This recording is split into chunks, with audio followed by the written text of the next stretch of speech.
Air India की flight में कौन थे वो दो पायलट जिनके तमाम प्रयास के बाद भी क्रैश हुआ प्लेन क्रैश होने से पहले पायलट ने भेजा था ये खास मैसेज।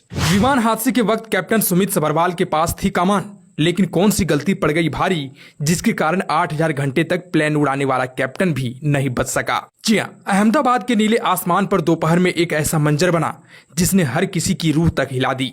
हजारों फीट ऊपर उड़ान भरने वाला बोइंग 787 ड्रीम लाइनर, जो लाखों भारतीयों के लिए सपनों की उड़ान का प्रतीक माना जाता था, कुछ ही मिनटों में मौत का परचम लेकर नीचे गिर पड़ा। सपनों का वो जहाज जो लंदन की ओर उड़ान भर रहा था, अहमदाबाद के मेघानी नगर इलाके में तबाही बनकर टूटा। एयर इंडिया की फ्लाइट आज भारत के विमानन इतिहास का काला अध्याय बन गई। इस हादसे की सबसे दर्दनाक बात यह रही कि विमान को उड़ाने वाले कैप्टन सुमित सभरवाल भारत के बेहतरीन पायलट्स में गिने जाते थे। 8200 घंटों की उड़ान का अनुभव रखने वाले ये कप्तान सिर्फ पायलट नहीं था, बल्कि लाइन ट्रेनिंग कैप्टन भी था। यानी वो नए पायलट्स को ट्रेनिंग देने का काम भी करता था। उसकी जिम्मेदारी सिर्फ विमान उड़ाना नहीं, बल्कि दूसरों को उड़ाने के लिए तैयार कराना भी था। लेकिन जब आसमान से मौत उतरी तो अनुभव, तकनीक और जिम्मेदारियां सब ध्वस्त हो गई। फ्लाइट की को पायलट सीट पर बैठे थे फर्स्ट ऑफिसर क्लाइन कुंदर, जिनके पास करीब 1100 घंटों का अनुभव था। हालांकि उनके करियर का ये उड़ान उनकी सबसे डरावनी और आखिरी उड़ान साबित हुई। टेक ऑफ के महज 2 मिनट बाद ही कॉकपिट से वो शब्द गूंजा जिसने पूरे एयर ट्रैफिक कंट्रोल का दिल दहला दिया, मेडे, यानी हम संकट में हैं। दरअसल मेडे कॉल एक तरह का इमरजेंसी मैसेज होता है। पायलट इसे तब देते हैं जब विमान किसी गंभीर खतरे में हो और यात्रियों या क्रू की जान को खतरा हो, जैसे कि इंजन फेल होना, हवा में टक्कर का खतरा जैसी स्थिति। यह मैसेज एयर ट्रैफिक कंट्रोल और पास के विमानों को अलर्ट करती है कि प्लेन को तुरंत मदद की जरूरत है। इसे रेडियो पर 3 बार बोला जाता है, मेडे मेडे मेडे।